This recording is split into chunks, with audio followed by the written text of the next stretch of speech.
I need to get this down while my hands are still steady enough to type, while the hum of the turbines is still just a memory in my ears and not a vibration rattling my teeth. I'm sitting in the Motel 6, 3 towns over, the blinds drawn, a chair wedged under the door handle. Most people think dams are just infrastructure, big walls of concrete holding back water to keep the lights on and the rivers tame. I used to think that too. I used to think they were marvels of engineering. Now, I know the truth. They aren't just holding back water. Some of them, the old ones, the ones built in the valleys where the shadows stretch too long even at noon, are holding back something else entirely. My name is Elias Vance. I'm 28 years old, and up until 6 days ago, I was living out of a 2006 Toyota Camry that smelled like stale fast food and desperation. I was in a hole so deep I couldn't see the sky anymore. Gambling debt isn't like a student loan. Sally Mae doesn't send a guy named Knuckles to break your fingers if you miss a payment. I owed $12,000 to people who didn't believe in grace periods. I had 3 weeks to come up with the money, or I was going to disappear. That's the only reason I took the job. That's the only reason I stayed after the first night. I found a flyer tacked to a corkboard in a laundromat in Boulder. It was simple, printed on heavy cardstock that felt greasy to the touch. Night security wanted Iron Ridge Hydroelectric Dam immediate start. No experience necessary. 45-hour plus completion. Bonus, apply in person, sunset to midnight, $45 an hour, for sitting in a booth and watching monitors. I did the math in my head instantly. If I pulled double shifts, if I didn't sleep, I could make a dent. I could buy myself time. I didn't question why a security gig paid better than a mid-level corporate job. I didn't question why the interview window was only after dark. Desperation wears blinders, and mine was strapped on tight. Iron Ridge Dam is about 2 hours west of Denver, nestled in a throat of rock so narrow the GPS kept losing signal. The road up was a series of switchbacks that clung to the mountainside like a frightened child. By the time I saw the structure, the sun had already dipped below the peaks, painting the sky in bruised purples and blacks. The dam was a monstrosity, a concave wall of grey concrete rising 400 feet out of the valley floor, holding back millions of tons of the Black River. It looked like a tombstone for a giant. I parked my car near the chain-link perimeter fence. The air up there was thin and bit at my exposed skin like invisible teeth. I shivered, pulling my jacket tighter, and walked to the guard booth at the main gate. It was empty. The gate was unlocked. I drove through, the tires crunching on gravel, and parked near the main maintenance building. A single light flickered above a steel door. I knocked. The door opened inward with a sound like a heavy stone sliding over granite. "Mr. Vance," a voice said. It wasn't a question. The man standing there was tall, impossibly thin, wearing a suit that looked like it had been tailored in the 1950s. His skin was the color of old parchment, tight against his skull, and his eyes were a milky, cataract-clouded blue. He didn't blink. In the entire time I knew him, I never saw him blink once. "You're the hiring manager?" I asked, trying to keep my voice from cracking. "I am the warden," he said. "Mr. Sterling, you are late, Mr. Vance. Darkness has already fallen." "GPS got lost," I mumbled. "Look, about the rate, 45 an hour. Cash, paid at the end of each shift," Sterling said. His voice sounded like dry leaves skittering on pavement. "Is this acceptable?" "Yes." "Good. Follow me." He turned and walked into the gloom of the hallway. He moved smoothly, too smoothly. His shoulders didn't bob with his gait. He just glided. I followed him. The air inside smelled of ozone, wet copper, and something sweet, like rotting flowers. The hum was immediate, a low-frequency vibration that I felt in my chest more than I heard with my ears. It was the sound of the turbines deep below, spinning in the dark. We ended up in a control room that looked like a museum piece. Analog dials, toggle switches, flickering cathode ray tube monitors. A massive window looked out over the spillway, illuminated by harsh sodium vapor floodlights. The water rushed down the concrete slope, black and churning. The previous guard resigned, Sterling said, moving to a desk. He picked up a clipboard. The position is simple. You are to monitor the facility. You are to ensure the integrity of the perimeter.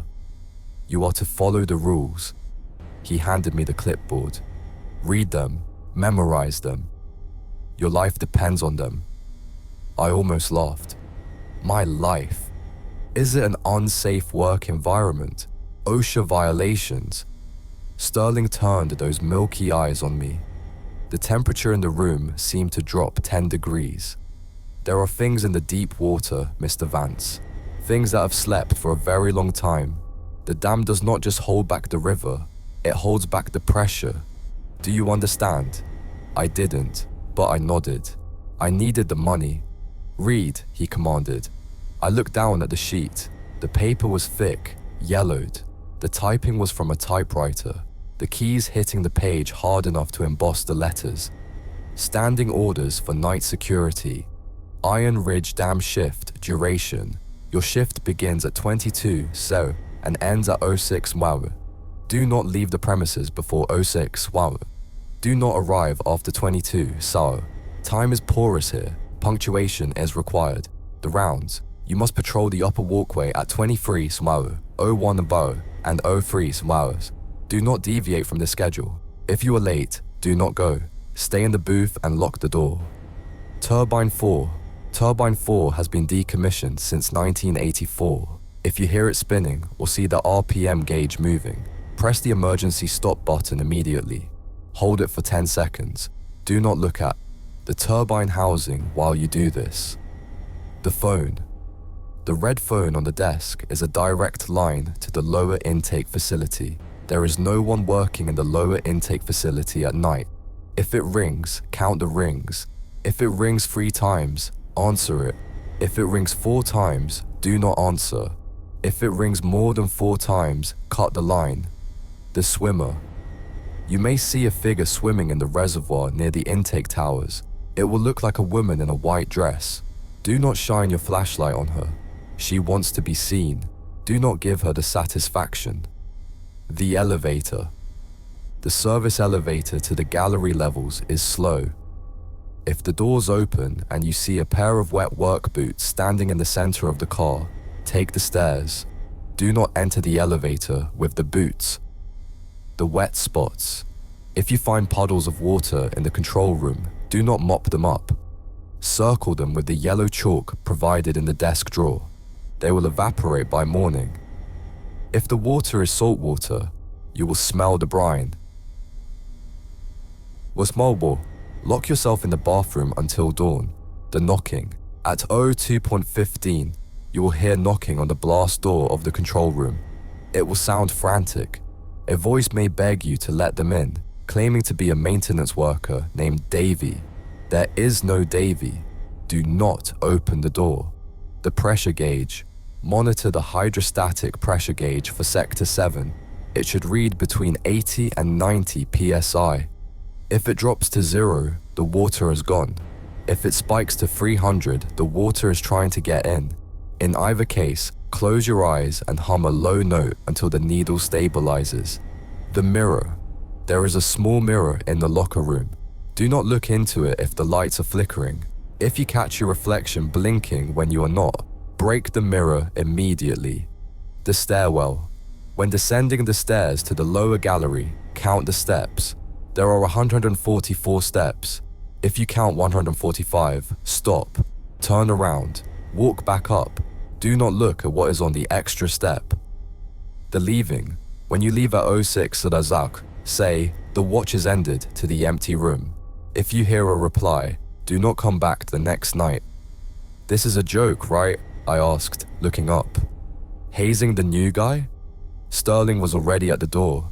He put a heavy iron key on the desk.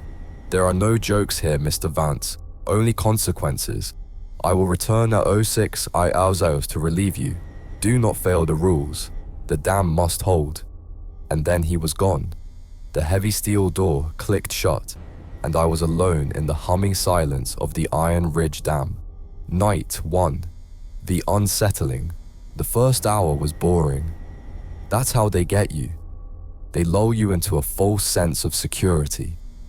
I sat in the ergonomic chair, which was surprisingly comfortable, and watched the monitors. 12 screens showed different angles of the dam, the massive curve of the wall, the churning spillway, the silent turbine hall, the dark surface of the reservoir. It was 10:45 p.m. I took a sip of the lukewarm coffee I'd brought in a thermos and looked at the rules again. They sat on the desk next to the red phone. Turbine 4 is decommissioned. I looked at monitor 4. It showed a massive cylindrical housing painted appealing industrial green. It was still. The gauge on the screen read 0 RPM. Easy money, I whispered to myself. Just stay awake, pay the Russian, get your life back. At 11:07 p.m., I had to do my first round. Rule number 2, patrol the upper walkway. I grabbed the heavy mag light from the belt Sterling had left for me and stood up. The control room felt safe, enclosed. Stepping out into the hallway felt like stepping into the belly of a beast. The air was colder here, damp and heavy. I walked down the corridor and pushed open the heavy door that led to the upper walkway, the narrow strip of concrete running along the very top of the dam wall. The wind hit me instantly. It howled down the canyon, carrying freezing mist from the spillway. To my left was the reservoir, a vast black sheet of obsidian stretching into the dark. To my right, a 400-foot drop into the rocky riverbed below. I walked the length of the dam, the beam of my flashlight cutting a pathetic cone through the darkness. The concrete was slick with mist. I felt exposed, like a bug on a dinner plate. I was halfway across when I heard it. Splosh. It was the sound of something heavy hitting the water. Not a fish jumping, something mass displacement. I stopped, freezing against the railing. I shone my light out over the reservoir. The water was calm, rippling slightly from the wind. Rule number 5, the swimmer. Do not shine your flashlight on her. I jerked the light away, pointing it down at my boots. My heart hammered against my ribs. It's just a log, I told myself, or a beaver.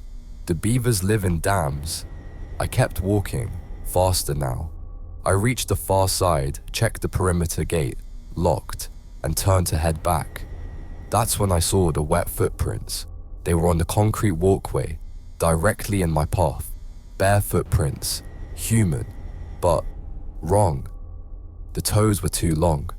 The arch was too flat, and they were huge, easily a size 15. They led from the reservoir edge, crossed the walkway, and stopped at the railing overlooking the drop. I swallowed hard, my throat dry despite the damp air. I stepped around them, careful not to touch the water that filled the prints. It looked dark, viscous. I practically ran back to the control room. I slammed the door and locked it, breathing hard. 11:25 p.m. Okay, I said aloud. Okay, weird footprints. Maybe a local kid broke in earlier for a swim. Big kid. Freakishly big kid. I sat back down at the monitors. At 01:00 a.m., I had to go back out. I considered skipping it, but the rule was specific. If you are late, do not go. Stay in the booth. It didn't say I could skip it if I was on time. It implied I had to go. I forced myself up. I grabbed the flashlight. This time, the walkway was empty. The footprints were gone. Evaporated maybe? But it was freezing. Ice should have formed, not evaporation. I finished the round quickly. As I was re-entering the facility, passing the door to the turbine hall, I heard a sound that stopped me dead. A low, rhythmic thrumming, increasing in pitch. Whirr. I ran to the observation window overlooking the turbine floor. It was a cavernous space, filled with the hum of the 3 active generators. But way at the end, in the shadows, Turbine 4. The massive green housing was vibrating. Dust was shaking off its casing. I looked at my watch. 01:15 a.m. Rule number 3. If you hear it spinning, press the emergency stop button immediately. The emergency stop wasn't in the control room. It was on the wall next to the turbine itself. You have got to be kidding me, I hissed. I ran down the metal stairs, the clang of my boots echoing like gunshots. The air down here was thick, smelling of grease and ancient water. The noise was deafening now. Turbine 4 was spinning up, the whine becoming a scream. I sprinted across the floor. I kept my eyes fixed on the red button mounted on the yellow pillar near the machine. Do not look at the turbine housing while you do this. The temptation was physical. It was like an itch behind my eyes. I wanted to look. I wanted to see what was making it spin. I could feel heat radiating from it, a sick, wet heat. I reached the pillar. I slammed my hand onto the red mushroom button and squeezed my eyes shut. I held it. 1, 2, 3. The screaming whine began to descend in pitch. 4, 5, 6. I heard a voice. It wasn't over the loudspeaker. It was right next to my ear. A whisper that sounded like wet gravel grinding together. Let us out, Elias. 7, 8, 9. My bladder almost let go. How did it know my name? 10. The turbine shuddered and went silent. The only sound was the background hum of the other units and my own ragged breathing. I didn't open my eyes until I had turned 180 degrees away from the machine. I walked back to the stairs, stiff-legged, shaking. When I got back to the control room, the phone was ringing. Ryan. I stared at it. The red plastic looked like a toy. Ryan. 2. Ryan. 3. Silence. I picked it up. My hand was trembling so bad I almost dropped the receiver. Hello. Static. Thick, rolling static that sounded like ocean waves, and then a voice, clear, young, and terrified. Is this the new guy? Who is this? I asked. Where are you? I'm in the intake, the voice said. The grate is stuck. My leg is caught. The water is rising, man. You gotta help me. Please, open the valve. Open valve 7. I looked at the control board. Valve 7. It was a release valve for the lower intake. Who are you? I asked again. I'm Davey. I'm maintenance. Please, the water is up to my chin. My hand hovered over the switch for valve 7. It would be so easy. Just flip it. Save the guy. Then I froze. Rule number 8. A voice may beg you to let them in. Named Davey. There is no Davey. Wait. Rule 8 was about the blast door. About knocking. This was the phone. But the name. Please. The voice. Screamed. A gurgling sound entering the audio. It's so cold. I looked at the rule sheet. Rule number 4. If it rings 3 times, answer it. It didn't say what to do after answering. But my gut was screaming. The voice was too loud, too clear for a line that supposedly ran to a drowned intake facility. There is no Davy, I whispered into the receiver. The line went dead instantly. No click, just silence. I hung up the phone. The rest of the night was a blur of paranoia. Every shadow seemed to stretch. Every creak of the building sounded like footsteps. At 2:15 a.m., the knocking came. Thud. Thud. Thud. Heavy, metallic, like someone hitting the blast door with a sledgehammer. Let me in. It's Davey. Open the goddamn door. It was the same voice from the phone, but now it sounded angry, vicious. I sat in the chair, spun away from the door, hands clamped over my ears, staring at the pressure gauge for Sector 7. It was hovering at 88 psi. The knocking stopped at 02:20 a.m. exactly. When the sun finally crested the mountains at 06 Balis, I felt like I had aged 10 years. I stood up, my joints popping. The room was quiet. The dam was just a dam again. The watches ended, I said to the empty room. Silence. I let out a breath I felt like I'd been holding for 8 hours. Sterling walked in 5 minutes later. He looked exactly the same as he had the night before. Fresh suit, unblinking eyes. He placed a thick, white envelope on the desk. An uneventful night, Mr. Vance. Uneventful? I laughed. A hysterical, jagged sound. Turbine 4 spun up. Someone named Davy tried to get me to flood the intake, and there were footprints the size of snowshoes on the walkway. Sterling nodded slowly. Good. You followed the rules. The turbine stopped? Yes. And you did not open the door? No. Then you have succeeded. He nudged the envelope toward me. Your compensation, plus a hazard incentive.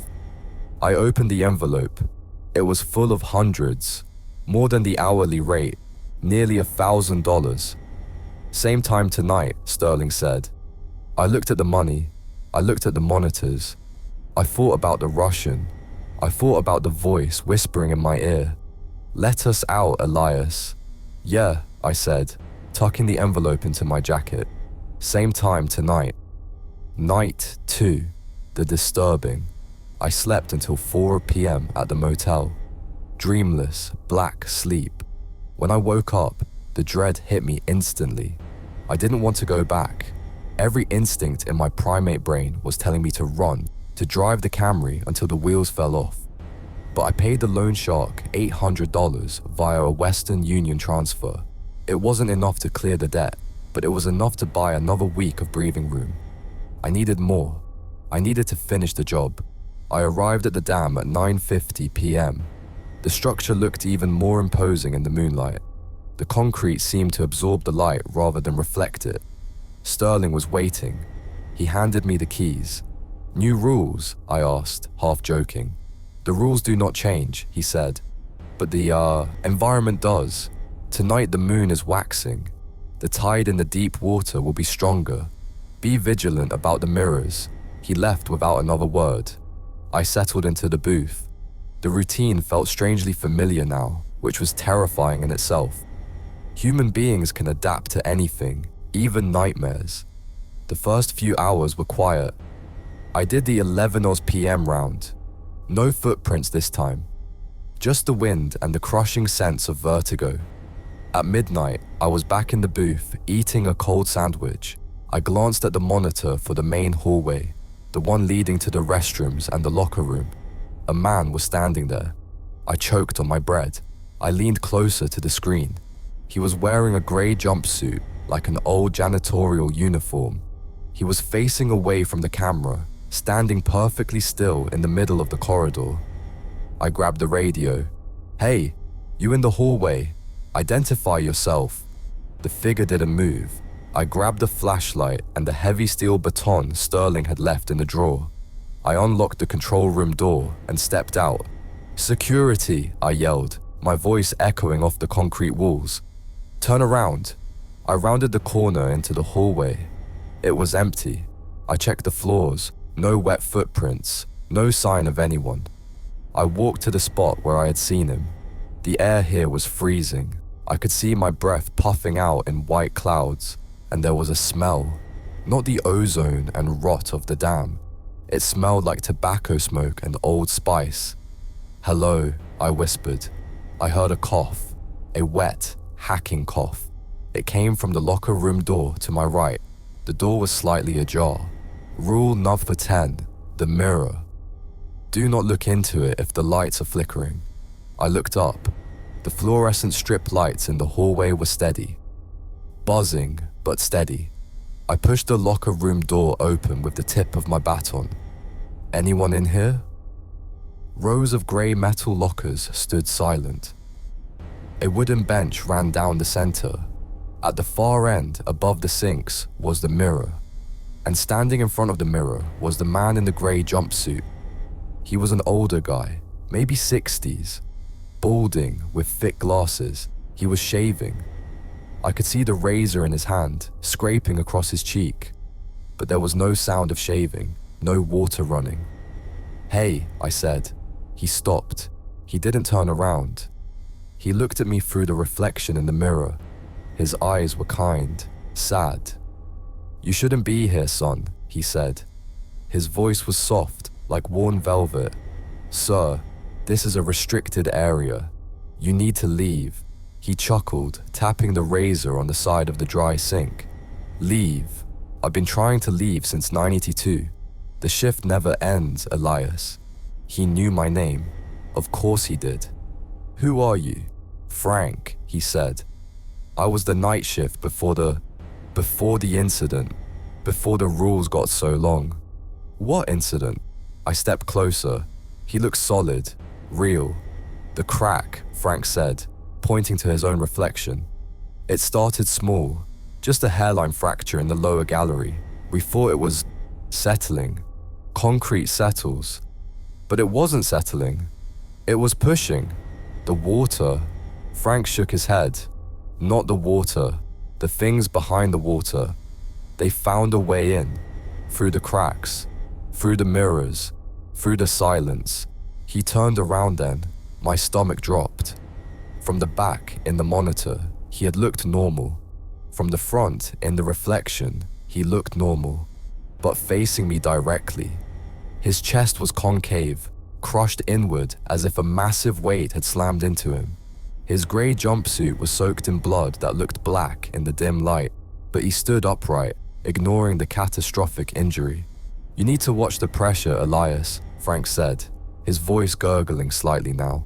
"Sector 7 isn't the only weak point anymore. They're testing the intake valves. They're testing you." "What are they?" I managed to ask, gripping the baton until my knuckles turned white. "The old owners," Frank whispered. "The ones who were here before the river, before the mountains. We built a wall right across the front door and we rang the doorbell. Suddenly, the lights in the locker room flickered. Buzz, click, buzz." Frank's expression changed. Panic. "Don't look," he shouted. "The mirror. Don't look at it." I averted my eyes instantly, staring at the floor tiles. "Get out," Frank screamed. "Get out before it sees you." I didn't argue. I scrambled backward, out of the locker room, slamming the door shut. I heard a sound from inside, glass shattering and a noise that sounded like a wet towel being ripped in half. I ran back to the control room and locked the door. My heart was racing at 200 beats per minute. I looked at the monitor for the hallway. Empty. I grabbed the logbook. I needed to write this down. I opened the book to the current date. There was writing there already, in handwriting that wasn't mine. He saw Frank. Frank is a snitch. Frank talks too much. We will take his tongue next time. The ink was still wet. I dropped the pen. I was alone in the locked room. I had been gone 5 minutes. I looked at the pressure gauge for Sector 7. It was vibrating. 95 psi, rising. And for the first time, I noticed something on the desk that hadn't been there before. A small folded piece of paper tucked under the base of the red phone. I pulled it out. It was a page torn from a journal. The paper was brittle, old. Entry 44, October 12th, 1998. They mimic us. That's the first thing you have to learn. They take the shape of what we trust. A coworker, a phone call, a rule. I think some of the rules are fake. I think they wrote some of them. I tried to test Rule 9 last night. I let the pressure drop. I saw them. God, I saw them in the spillway. They aren't swimming. They are climbing. If you are reading this, don't trust the mirror rule. The mirror is the only place they can't lie. I stared at the note. Then I looked at the official rule sheet from Sterling. Rule number 10. The mirror. Do not look into it. If you catch your reflection blinking, break the mirror. The note said the mirror is where they can't lie. Sterling's rule said to destroy the mirror if it acts up. Was Sterling protecting me, or was he blinding me? The pressure gauge hit 100 psi. The needle was in the red. A warning klaxon began to spin silently on the console. A red light flashing. Warning. High pressure. Sector 7. I had to stabilize it. Rule number 9 said to close my eyes and hum. But if the note was right, if the rules were compromised, I looked at the control board. There was a manual override wheel for Sector 7 pressure release, but it wasn't in the control room. It was down in the gallery. Level 3, the same level where Frank said the crack started. The phone rang. Rying. 1. Rying. 2. Rying. 3. Rying. 4. Rying. 5. I stared at the phone. Rule number 4 said, if it rings more than 4 times, cut a line. It kept ringing. Ringing. 6. I reached for the scissors in the desk drawer. I grabbed the cord. Don't cut it, a voice in my head whispered.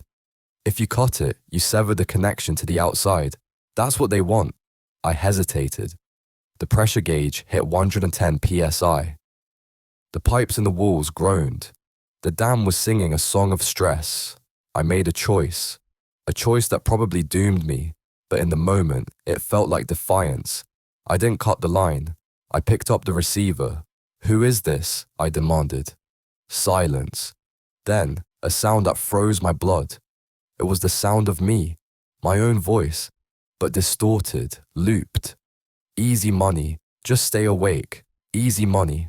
It was a recording of me talking to myself earlier that night. Then, a new voice, deep, resonant, sounding like it came from the bottom of a well. The barrier weakens, Elias. The Russian cannot hurt you here, but we can. Open the valve, let the pressure go, or we will burst the pipe in the wall behind you. I slammed the phone down.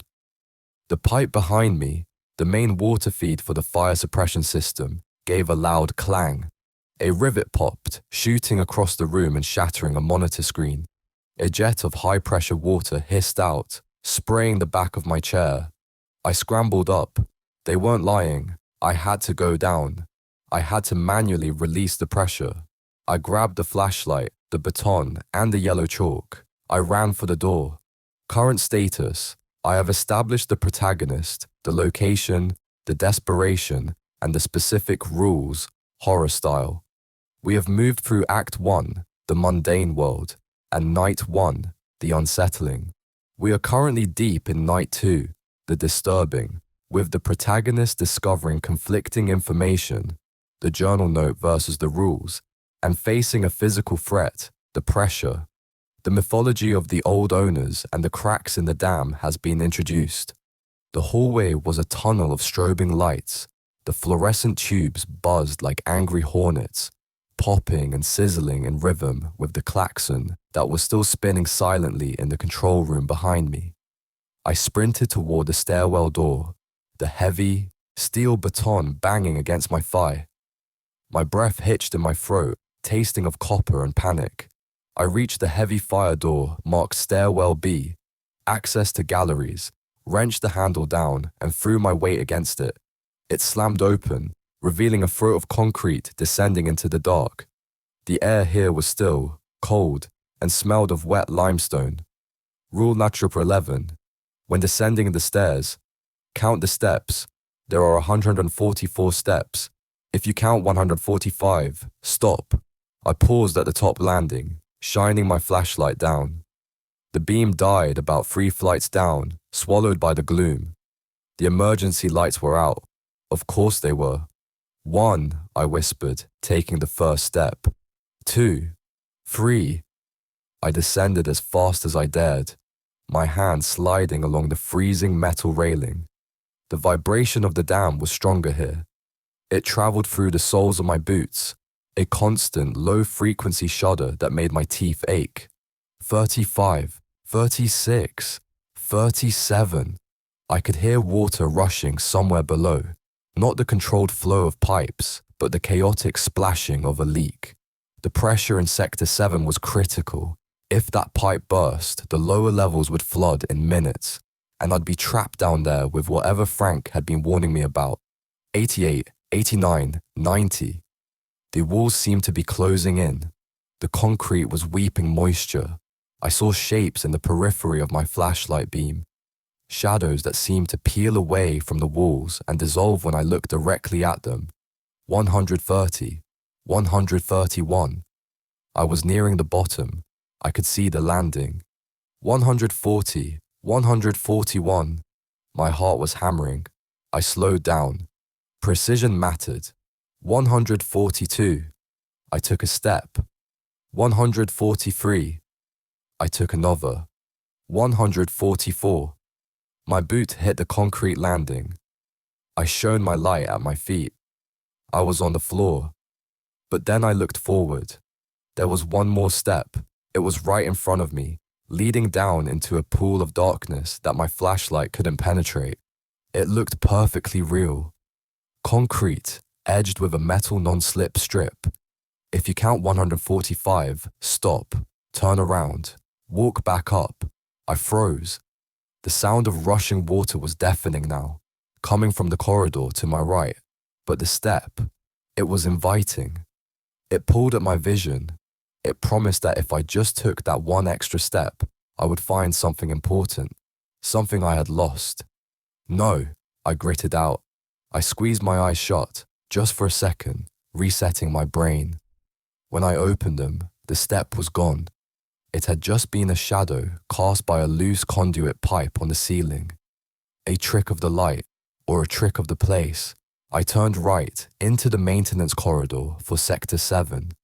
The floor was covered in 3 inches of water. It was ice cold, soaking through my boots instantly. I splashed forward, swinging the light wildly. There it was, the manual release wheel for the Sector 7 pressure valve, a massive red iron wheel, rusted and crusted with mineral deposits. A pipe near the ceiling was spraying a fine mist of water over it. I waded over, the water dragging at my legs. I holstered the baton and grabbed the wheel with both hands. It wouldn't budge. "Come on," I grunted, straining. "Come on, you piece of junk." I put my back into it, my boots slipping on the slime-covered floor. The wheel groaned, a sound like a dying animal, and turned an inch. Hiss! Steam, or pressurized air, vented from the side. I turned it again. And again. The needle on the local gauge began to drop. 110 psi, 100 psi, 90 psi. The spraying water from the ceiling slowed to a trickle. The vibration in the floor lessened. I slumped against the cold pipe, gasping for air. Fixed! It's fixed! I looked down at the water I was standing in. The ripples from my movement were settling. And then I saw it.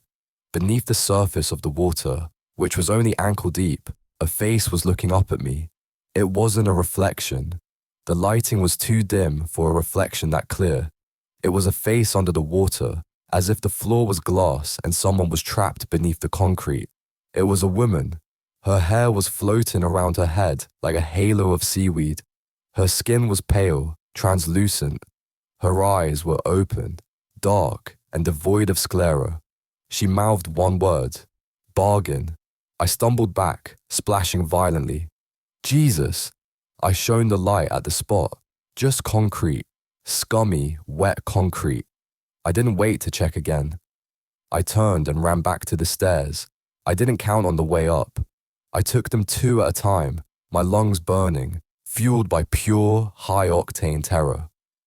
When I burst back into the control room, the klaxon had stopped. The monitors were stable. The pressure gauge read a healthy 85 psi. I collapsed into the chair, dripping wet, shaking uncontrollably. I checked my watch. 05:55 a.m. I sat there for 5 minutes, watching the second-hand tick. At 06 watt exactly, the door opened. Sterling glided in. He stopped when he saw me. He looked at my soaked boots, the water pooling under the chair. He looked at the pressure gauge. "You went down," he said. "Pipe burst," I rasped. "Had to override manually." Sterling walked over to the window and looked out at the dawn breaking over the mountains. "The plumbing in this place is temperamental. You encountered the stairwell." "I counted," I said. "Stopped at 144. "Good." He turned to face me. "And the water, did you taste it?" I paused. I hadn't meant to, but the spray had gotten on my face. I licked my lips. "Salt." "It was salty," I whispered. Sterling's expression didn't change, but his posture stiffened ever so slightly. "Go home, Mr. Vance. Take a hot shower. Scrub your skin until it is red. Do not sleep in the clothes you're wearing. Burn them if possible." He placed another envelope on the desk. Thicker this time. "Why?" I asked, standing up. "Why is there salt water in a freshwater dam in Colorado?" "Because," Sterling said, his voice dropping to a whisper that seemed to vibrate the bones in my ear. "The ocean is not a place, Mr. Vance. It is a memory, and deep down, the earth remembers. He sat at the desk. The watch is ended.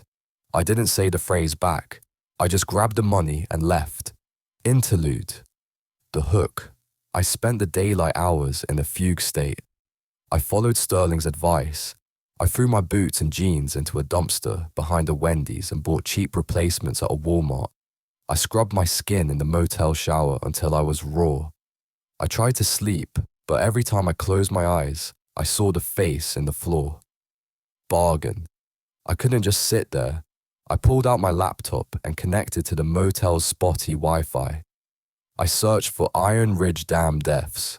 Nothing official, just construction accident reports from the 1950s.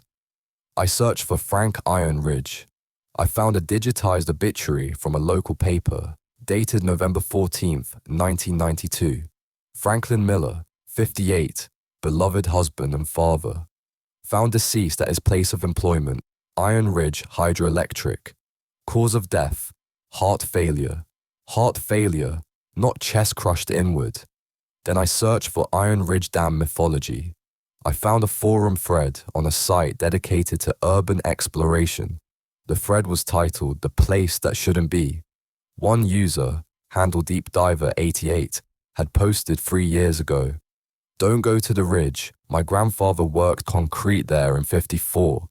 He said they found a cave system when they were digging the foundation. He said the caves weren't natural. Smooth walls, geometric carvings. They were told to pour the concrete anyway, to fill it up. He said they weren't building a dam to hold water. They were building a plug. The thread ended there. Deep Diver 88 hadn't posted since. My phone buzzed. A text message. Unknown number. Clock is ticking, Elias. The Russian is losing patience. He wants 5K by Friday, or we start mailing pieces of you to your mother. I stared at the screen. The fear of the supernatural was sharp and cold, but the fear of the debt was a heavy, suffocating weight. It was Wednesday. I had 2 days. The money Sterling was paying me was the only way out. I had to go back. Night 3. The revelation. The atmosphere at the dam was different on the 3rd night. The air was heavy, humid, like the calm before a tornado. The hum of the turbines felt aggressive, a thrumming that made my vision blur at the edges. Sterling was waiting at the gate, not the office. He was holding a lantern, an old oil-burning thing that smelled of kerosene. "Park your car outside the gate tonight, Mr. Vance," he said. "Why?" "Because if you need to leave quickly, you will not want to fumble with the chain." That wasn't comforting. I walked with him to the building. He seemed older tonight.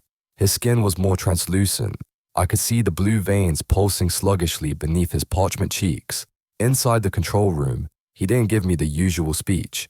He went to the filing cabinet and pulled out a large, rolled-up blueprint. He spread it on the desk.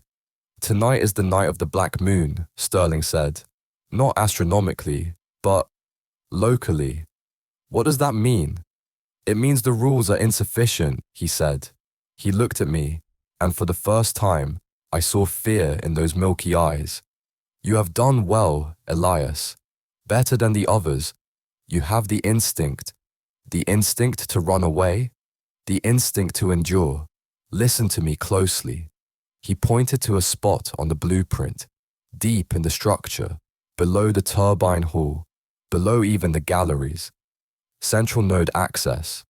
At 03:33 a.m., the power will fail, the generators will trip, the lights will die, the electronic locks will disengage.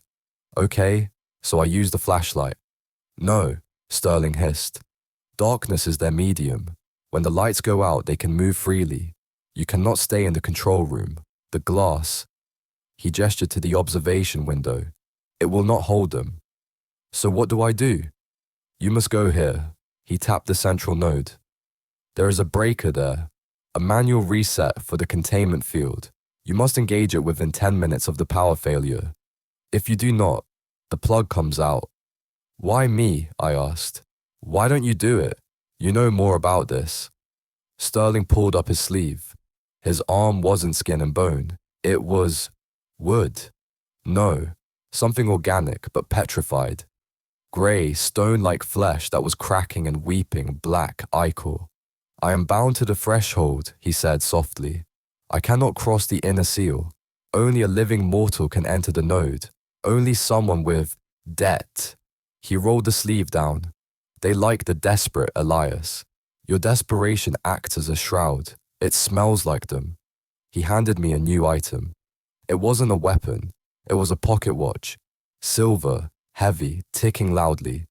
Do not trust your digital watch tonight. Time will become flexible.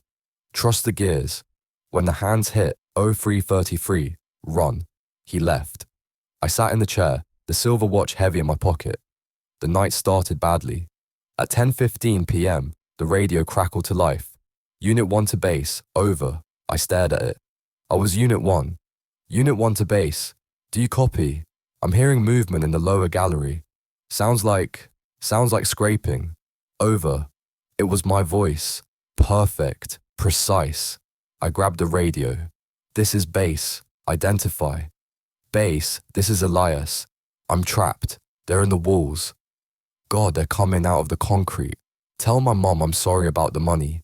Tell her. The transmission cut with a wet, crunching sound and static. I threw the radio across the room. It hit the wall and shattered. Psychological warfare, I told myself. They want you scared. They want you to quit. I focused on the monitors.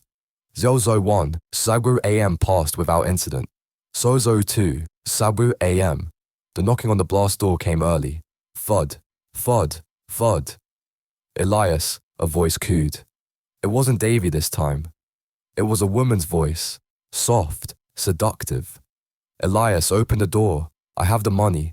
I have $12,000 right here. Fresh bills, just open the door. I squeezed my eyes shut. Rule 8, do not open the door. We can wipe the debt, Elias. We can make Knuckles go away. We can make everything go away. Go to hell, I whispered. We are already there, darling. We're just trying to share the view. The knocking stopped. I checked the silver watch. 03:15 a.m. The hum of the turbines began to fluctuate. Up and down. Whir, worm, whir. The lights in the control room dimmed, then flared brighter than before. 03:30 a.m. I stood up. I grabbed a heavy mag light. I checked my pockets. Keys, baton, yellow chalk. 03:32 a.m. I moved to the door of the control room, my hand on the handle. 03:33 a.m. Click. The world ended. Every light in the facility died simultaneously. The hum of the turbines cut out instantly, replaced by a silence so sudden it felt like a physical blow. Then came the sound. Skittering. Like a million cockroaches moving over dry paper. It was coming from the observation window. I didn't look. I threw the door open and ran. I didn't turn on the flashlight immediately. I ran by memory down the hallway, hand trailing the wall. The darkness was absolute. It felt thick, viscous, like moving through black syrup. I reached the stairwell door. I burst through. Now I turned on the light. The beam cut through the dark, revealing nothing. The stairs were gone. I skidded to a halt, my toes over the edge of a precipice. The stairwell was just a massive, hollow shaft going down forever. No stairs, just smooth, wet walls. What? I gasped. How? Time is porous, space is flexible. I looked around frantically. There was a ladder bolted to the wall to my left, a service ladder, rust red. I had no choice. I grabbed the rungs and began to climb down. The silence was broken by a sound from above me. Drip, drip, drip, and then breathing, heavy, wet breathing. You're going the wrong way, Elias, a voice whispered from the top of the shaft. I slid down the ladder, burning my palms on the metal. I didn't look up. I climbed for what felt like an hour. The silver watch in my pocket was ticking loudly, a frantic heartbeat against my thigh. Finally, I saw a platform below. I dropped the last few feet, landing in a crouch. I was in a tunnel I'd never seen before. The walls weren't concrete here. They were rock, black, volcanic rock, smoothed by eons of water. Carved into the walls were symbols, geometric shapes that hurt my eyes to look at, non-Euclidean angles, spirals that seemed to rotate if you stared too long. This was the foundation, the cave system the forum post had mentioned. I followed the tunnel. It led to a massive circular chamber. In the center of the chamber was the node. It looked like a heart, a mechanical heart the size of a van, made of brass, glass, and that same black stone. It was pulsing with a faint, dying green light. Standing in front of it was a woman. She was facing away from me, looking at the machine. She wore a white dress that was tattered and soaked, clinging to her frame. Water pooled around her bare feet. Rule. Duck for 5. The swimmer. Do not shine your flashlight on her. I clicked the light off. The room was lit only by the dying pulse of the machine. I've been waiting for you, she said. Her voice was the sound of rain on a tin roof. Are you the lady? I asked. She turned. She was beautiful, terrifyingly beautiful. Her skin was pale as milk, her hair black as ink, but her eyes were the same milky blue as Sterling's, and around her neck there was a line of red, a gill slit, a scar. I am the warden of the deep, she said. Sterling is merely the gatekeeper. I am the lock. I need to reset the containment, I said, stepping forward. The breaker, she laughed. It sounded like bubbles rising in a swamp. The containment isn't failing, Elias. It's expiring. The bargain was for 70 years. The time is up. What bargain? Your grandfather knew, she said. My blood ran cold. My grandfather was a farmer in Iowa. Before that, she smiled. Before he ran away to hide in the cornfields, he was here, in 1954. He was the foreman. He found the hollow. He found us. She stepped aside, revealing the control panel of the node. There was a large lever, currently in the UP position. He made a deal, she continued. He offered a bloodline to keep the waters back, to keep the old ones sleeping. He gave us his firstborn's memories, and he promised that his kin would return to pay the final toll. I don't believe you. Why do you think you're here, Elias? Why the debt? Why the bad luck? Why did every job fire you? Why did every relationship fail? We have been steering you, guiding you down the stream until you washed up at our dam. The realization hit me like a physical blow. The gambling, the desperation. It wasn't just bad luck, it was gravity. I was being pulled here. If I pull that lever, I asked, my voice trembling, what happens? You reset the cycle. The dam holds. The old ones sleep for another 70 years. And the cost? She pointed a pale finger at me. You take Sterling's place. He is tired. He has served his time. He turns to stone. You become the warden. You stay here. Forever. You watch the water. And if I don't, then the dam breaks. The water rushes down the valley. Thousands die. And what rides the water will eat the world. She stepped closer. I could smell the brine and rot rolling off her. The lever, Elias, or the key, choose. I looked at the lever. I looked at the tunnel leading back up. I thought about the debt, about Knuckles, about my empty, desperate life. If I stayed, the debt was gone. My life was gone, but I would have a purpose. If I let it break. No, I said. No? She tilted her head. I'm not my grandfather. I don't make deals with monsters. I lunged for the lever. She shrieked, a sound that shattered the glass on the machine's dials. She moved faster than sight, her hand lashing out. Her cold, wet fingers wrapped around my throat. She lifted me off the ground effortlessly. Her grip was like iron. Then you will be the sacrifice, she screamed, her face distorted, her jaw unhinging, revealing rows of needle-like teeth. I kicked out, my boot connecting with her midsection. It felt like kicking a sandbag. She didn't flinch. My vision started to spot. I couldn't breathe. My hand scrambled in my pocket. I felt the baton. Useless. The keys. Useless. The silver watch. Sterling said, "Trust the gears." I pulled the watch out. I didn't know what it did. I just smashed it against her face as hard as I could. Crack! The watch shattered. Springs and gears flew into the air. But as they flew, they froze.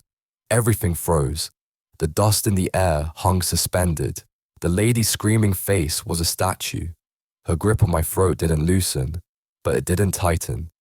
Time stopped. I pried her fingers off my neck. It was like bending cold copper pipes, but I managed it. I dropped to the floor, gasping. The gears of the watch were hanging in the air, glowing with a faint blue light. I had seconds, maybe less.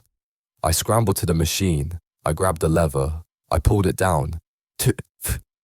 Chunk. The machine groaned. The green light flared, turning a bright, blinding white. The freeze broke. The lady screamed again, but this time it was a scream of defeat. The light from the machine hit her, and she began to dissolve, not melting, but scattering, turning into water, into mist. The cycle continues, she wailed. But the cost must be paid. The shockwave threw me backward against the rock wall. My head cracked against the stone, and the world went black. Night, free, aftermath. I woke up to the sound of beeping. I was in the control room, lying on the floor. The lights were on. The monitors were working. Sector 7 pressure, 82 psi, turbine, 4, 0 RPM. I sat up, clutching my head. There was dried blood in my hair.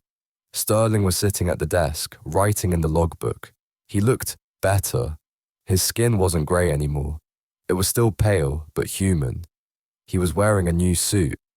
"You survived," he said, without looking up. I pulled the lever, I croaked. "Yes, the containment is reset." "The lady, she said I would have to take your place." Sterling stopped writing. He turned to me. He looked sad. "She lied about the specifics, Elias. They always lie. You do not take my place. I am not the warden of the specific. I am the warden of the general. You." He pointed to the window. "You are the anchor now." I stood up and looked at my reflection in the dark glass. My eyes. They weren't brown anymore. They were milky blue. Cataract clouded, just like his. But I could see perfectly. In fact, I could see more. I could see the flow of the electricity in the wires. I could see the heat signatures of the rats in the walls. "What did you do to me?" I whispered. "You accepted the job, Mr. Vance. You accepted the rules. And you saved the dam. The dam has accepted you." He stood up and walked to the door. "My shift is finally over," Sterling said. He sounded incredibly tired, but happy. "I can leave the valley now. I can go see the ocean." "Wait, you can't just leave me here." "You have the manual," he said, pointing to the rules. "You have the instinct, and you have the debt. The dam pays well, Elias. Very well. Your monetary debts will be cleared by morning. I have arranged the transfer. I can't leave." "You can leave," Sterling said, opening the door. Sunlight streamed in. Harsh, real sunlight. "But you will not want to. You will feel the pull.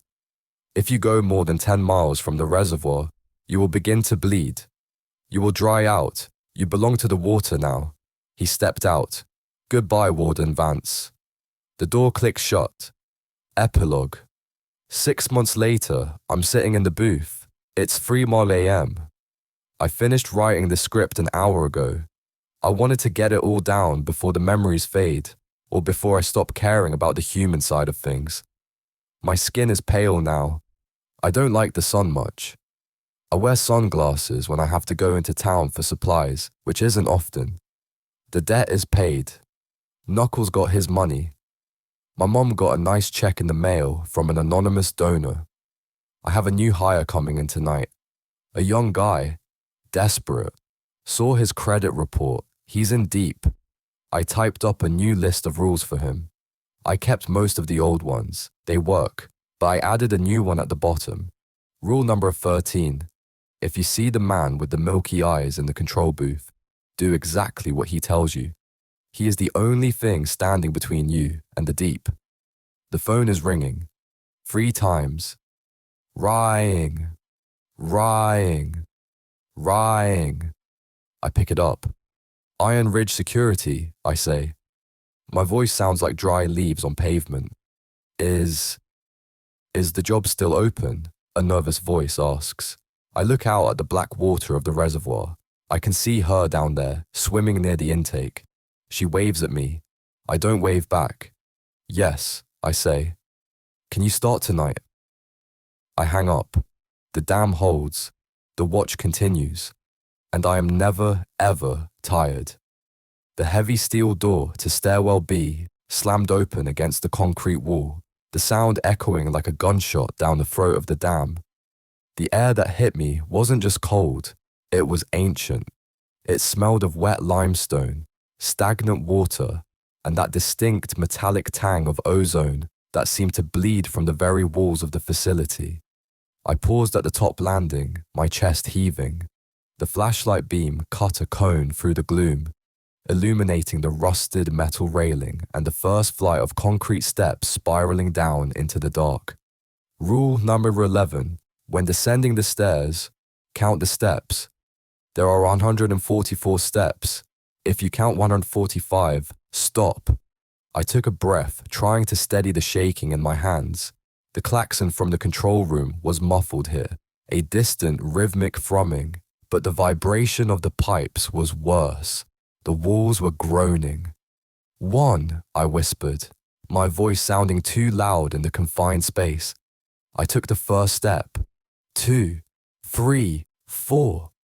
I moved quickly but deliberately. I couldn't afford to slip, and I couldn't afford to lose count. The descent was steep. The concrete steps were slick with condensation, weeping moisture that trickled down the risers like sweat. 15, 16, 17. The temperature dropped with every flight. By the time I reached the 40th step, I could see my breath pluming in the flashlight beam. The shadows stretched and warped as I moved, dancing against the curved walls. 33, 34. Somewhere deep below, I heard the sound of rushing water. It was aggressive, a chaotic, splashing roar that meant the leak in Sector 7 was getting worse. If that pipe burst completely, the gallery would fill with high-pressure water in seconds. It would cut me in half before I even drowned. 60, 61, 62. I tried to focus on the numbers, to use them as an anchor against the panic clawing at my throat, but my mind kept drifting to the note I'd found. They mimic us. Was the pressure reading even real? Was I running into a trap laid by something that just wanted me out of the safety of the control room? 88, 89. A sound from above. Scrape. I froze, my hand gripping the freezing metal railing. I shone the light back up the shaft. Nothing but the underside of the stairs I'd just descended. Hello? I called out. Scrape. Scrape. It sounded like wet leather dragging across concrete, and it was descending. Fast. 90, I said, forcing myself to move again. Faster now. 91, 92. I didn't look back up. I let the fear fuel me, turning my legs into pistons. I practically leaped down the flights, counting in a rhythmic chant. 120, 121. I reached the final landing. The door to the Sector 7 maintenance corridor was right there, painted a peeling, cautionary yellow. 140, 141, 142. I slowed down.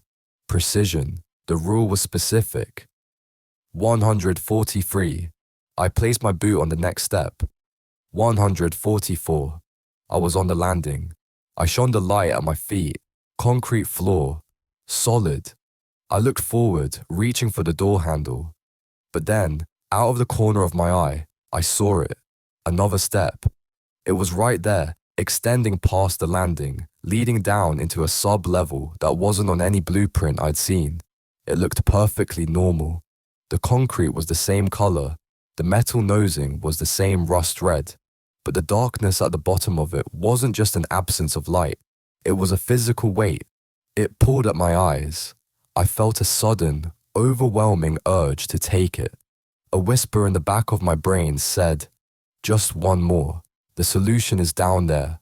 The debt ends down there. If you count 145, stop, turn around." I squeezed the handle of the baton so hard my hand cramped. 144, I said firmly. The count is finished. I turned my back on the extra step and shoved the yellow door open. The noise hit me instantly. The hiss of escaping steam and the roar of water. I stepped into the Sector 7 gallery. It was a long, narrow tunnel running the length of the dam's midsection. Pipes of varying sizes ran along the walls and ceiling, a complex arterial system of steel and iron. The floor was flooded, about 4 inches of dark, swirling water. I waded in. The cold was shocking, soaking through my boots and pants instantly. It felt like stepping into a slushy. I shone the light down the corridor. About 50 yards ahead, a pipe joint was spraying a fan of water across the tunnel. Steam was billowing from a pressure relief valve nearby. "Okay," I muttered. "Manual override, find the wheel." I trudged forward, fighting the resistance of the water. The spray from the leak was freezing. I was soaked within seconds, my teeth chattering violently. I reached the manual release assembly. It was a massive red iron wheel mounted on a vertical pipe, about chest height. It was covered in mineral deposits and rust. The gauge next to it was cracked, but I could see the needle buried in the red. 115 in PSI. "Jesus," I hissed. "It's gonna blow." I holstered the baton and grabbed the wheel with both hands. It was icy and slick with slime. I heaved. Nothing. It was seized tight. "Come on," I grunted, putting my back into it. I dug my boots into the slippery floor for leverage. The pipes groaned. The vibration in the floor increased, a shuddering thump that felt like a giant heart beating beneath the concrete. Thump, thump, thump, thump. I strained, my muscles screaming, "Turn, you piece of..." Scree! With a sound of tearing metal, the wheel broke free. It spun a quarter turn. A jet of steam erupted from the side vent, missing my face by inches.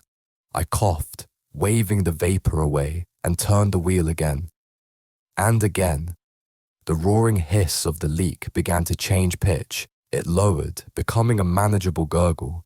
The needle on the gauge shuddered and began to drop. 100 psi, 90 psi, 80 psi. I kept turning until it hit 75 psi. The spraying water slowed to a trickle. I slumped forward, resting my forehead against the cold iron of the pipe, gasping for air. Fixed. It's fixed. The silence returned to the gallery, save for the dripping of water and my own ragged breathing. I looked down at the dark water swirling around my shins. The ripples from my struggle were settling, the surface becoming glass-like again. And that's when I saw the reflection. Or what I thought was a reflection. Directly between my feet, looking up from the surface of the water, was a face. But it wasn't me. It was a man. He was pale, bloated, his skin the color of wet dough. His eyes were wide open, the irises blown out so they were almost entirely black. His mouth was open in a silent scream, bubbles trickling from his lips. He wasn't a reflection on the water, he was under the water, as if the 4 inches of depth were actually 4 miles, and he was floating just beneath the surface. I stumbled back, a strangled cry escaping my throat. I splashed violently, disrupting the image. What the hell? I shone the light frantically at the water, just dirty, swirling water. Concrete floor beneath. Then the water calmed again, and the face was back. Closer this time, right at the surface. The lips moved. I didn't hear it with my ears. I heard it inside my skull, wet and gargling. "Elias." The valve. I scrambled backward, slipping on the slime. I fell onto my ass, the freezing water soaking me to the chest. The face drifted closer. A hand, pale, wrinkled, with fingernails that had rotted away, pressed against the surface tension of the water from below, like a mime pressing against glass. You shouldn't have touched it, Elias. We liked the pressure. It keeps us warm. I scrambled up, splashing, flailing. Get away. I turned and ran. I didn't care about the slippery floor. I didn't care about the cold. I sprinted back toward the door. Behind me, I heard a sound. Not splashing, suction, like a giant boot being pulled out of mud. I didn't look back. I hit the door to the stairwell, wrenched it open, and threw myself through, slamming it shut behind me. I spun the locking wheel, engaging the deadbolt. Thud. Something heavy hit the door from the other side. Thud. Open it, Elias, the wet voice whispered, muffled by the steel. We just want to shake your hand. I backed away, up the stairs. I didn't count. I took them 2, 3 at a time, hauling myself up by the railing. I burst back into the main hallway, the fluorescent lights blindingly bright after the gloom of the gallery. I ran all the way back to the control room, threw myself inside, locked the door, and pushed the heavy metal filing cabinet in front of it. I collapsed into the chair, shivering uncontrollably. I looked at the monitors. Monitor 7 showed the gallery I had just left. It was empty. The water was calm. The door was closed. But on the floor, right in front of the camera, there was a wet handprint, a handprint with 6 fingers. I checked the time. 03:45 a.m. I had 2 hours left. I didn't move from the chair. I didn't take my eyes off the door.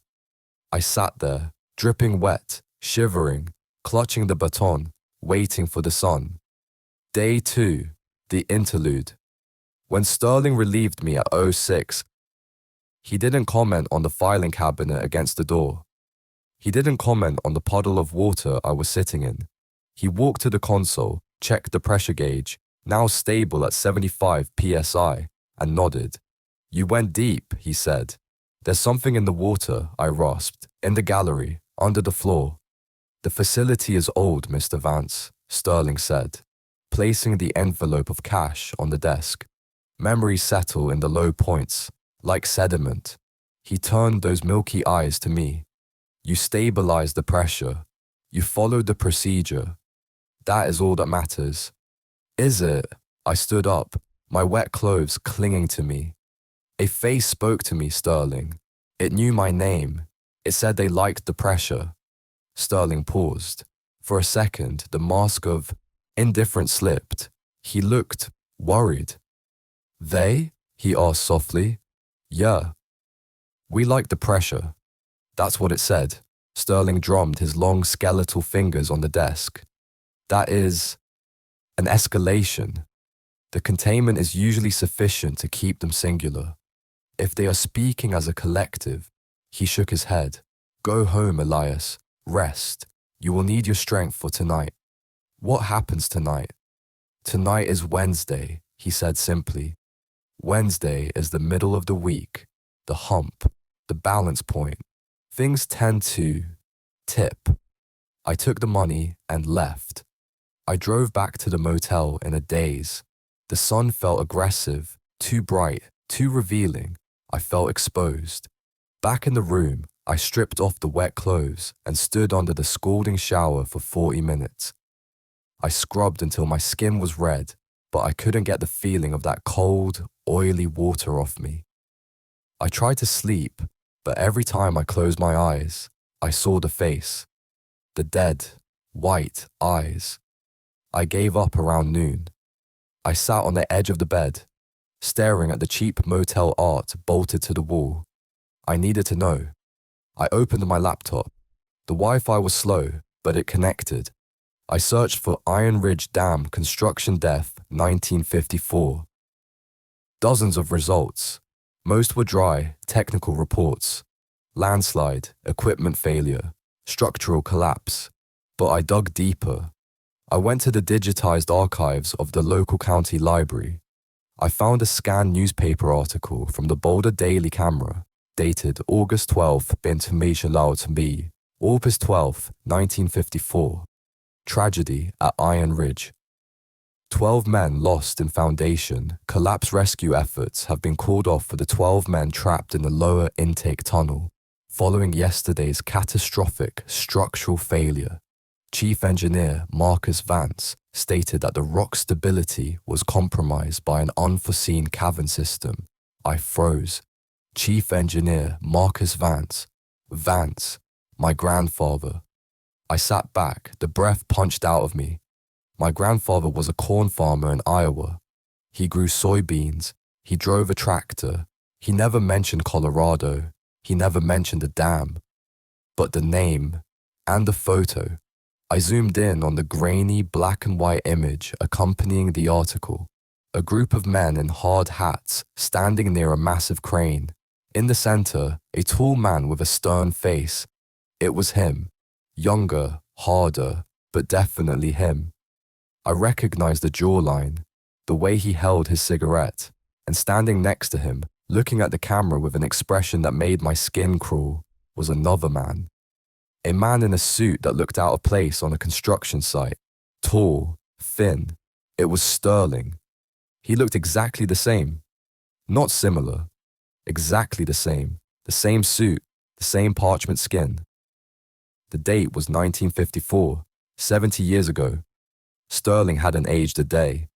My phone buzzed, jolting me so hard I almost knocked the laptop off the bed. New message, unknown. Knuckles is asking about you, Elias. He says you're hard to find. He says maybe he should pay a visit to that little sister of yours in Omaha. Friday, Elias. 5K. I stared at the phone. The threat was real, tangible. A man with a baseball bat was scary, but a man who hadn't aged in 70 years. A dam built over a cavern system that ate 12 men. That was a different kind of fear. I replied, I'll have it. Friday morning. I looked at the cash Sterling had given me. I had about $2,200 now. I needed 3 more nights. I had to go back. Not just for the money. I had to know what my grandfather did. What he woke up. Night 3. The whispering. I arrived at the gate at 9:45 p.m. The valley was filled with fog. Thick, white, soup-like fog that rolled off the reservoir and obscured everything. I could barely see the dam itself. It was just a looming shadow in the mist. Sterling was waiting at the maintenance door. He didn't look at me. He was staring up at the top of the dam wall. The barrier is thin tonight, he said, as I approached. I saw the picture, I said. I didn't lead up to it. I just said it. 1954, you and my grandfather. Sterling finally looked at me. His expression was unreadable. Marcus was a good man, a practical man. He understood that sometimes, to build something that lasts, you have to bury something else. He buried 12 men? He buried a mistake, Sterling said. The cavern should never have been breached. Once it was, we had to plug the hole. The dam is the plug, Elias. But plugs leak. He handed me the keys. And a new item, a small brass bell. No clapper inside, just a shell. What is this for? The silence, he said. If the sound stops, all sound, the turbine, the wind, your own heartbeat, ring this bell. Strike it with your key. It will reset the local resonance. Resonance? Just ring the bell, Elias. And take this. He handed me a revised rule sheet. There are amendments tonight. I took the paper. My hands were shaking slightly. Sterling turned to leave. Oh, and Mr. Vance. Yeah? Do not answer the phone tonight, no matter how many times it rings. Even if it sounds like your sister, do not answer it. He vanished into the fog. I walked into the facility. The hum was louder tonight, angry. The air tasted metallic. I sat at the desk and looked at the new rules. Updated orders, night 3. The fog outside is not weather, it is exhaust. Do not open any external windows or doors between 01:00 and 04:00. If the fog enters the facility, hold your breath. It carries spores. The phone, do not answer.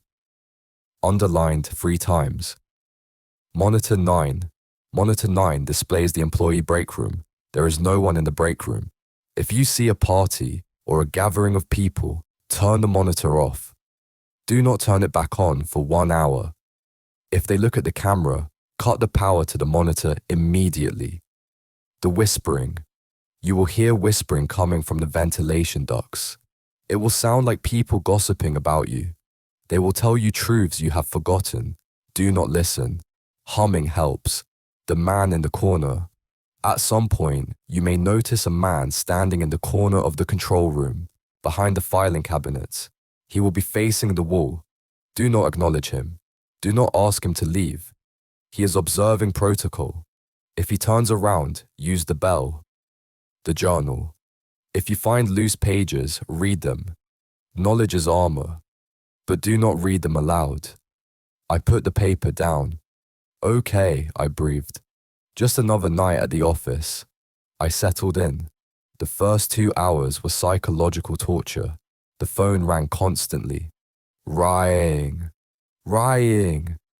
It wasn't just a generic ring. Sometimes the ringtone changed. Sometimes it sounded like my mom's cell phone ringtone. Sometimes it sounded like the alarm clock I had when I was a kid. I ignored it. I put on noise-cancelling headphones, not against the rules, technically, but I could still hear it faintly.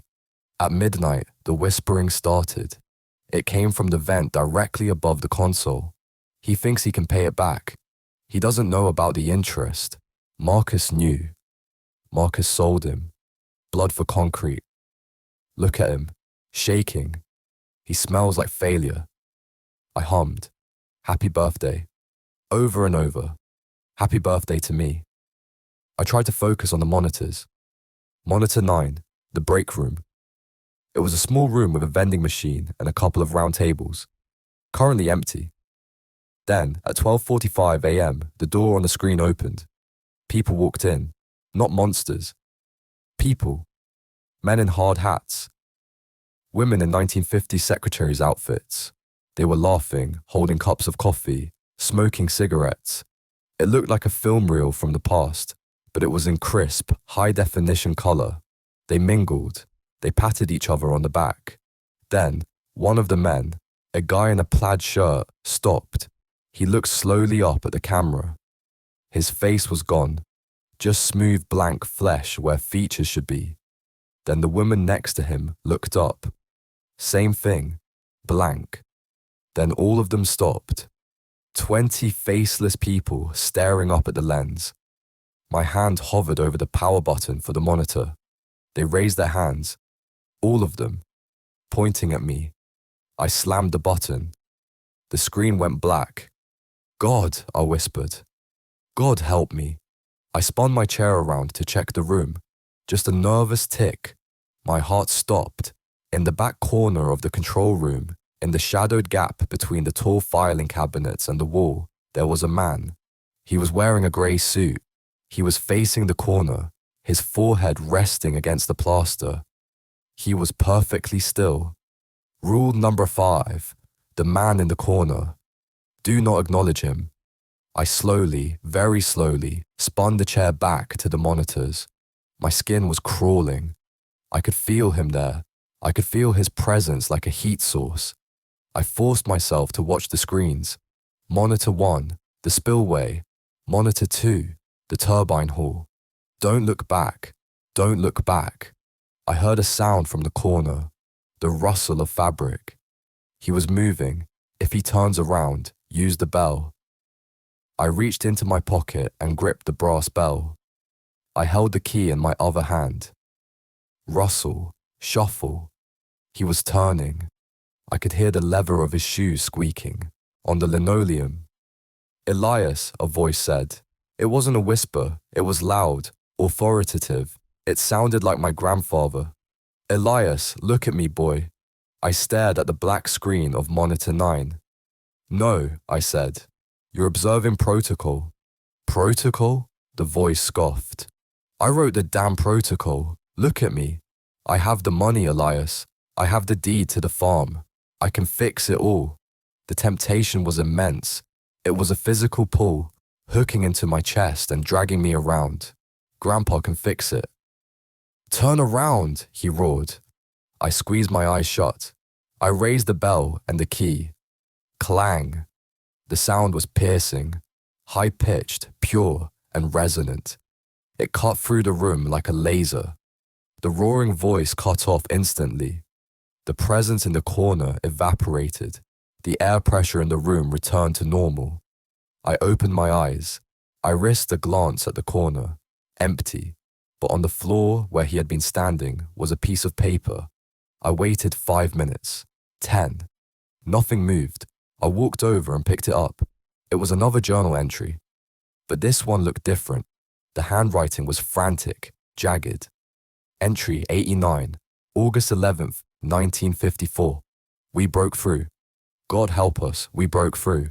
It wasn't a cave, it was a temple, or a prison. The walls are covered in writing that hurts to read. Sterling says we have to seal it. He says the company knows what this is. He says they've been looking for it. They aren't going to stop the construction. They're going to accelerate it. They want to trap it inside. They want to use the water as a lens, to harness the energy. They're going to sacrifice the crew. I can see it in his eyes. I have to make a choice, my men or my family. Sterling offered me a deal, a bloodline for a lifeline. If I give them the blood, they let me live. They let my line continue. But we have to come back. Someone has to watch the gate. I crumpled the paper in my hand. You bastard, I whispered. You traded us. My grandfather didn't just build a dam. He built a prison for something ancient, and he sold his own descendants into servitude to be the jailers. Rying. The phone again. I looked at it. It rang 3 times.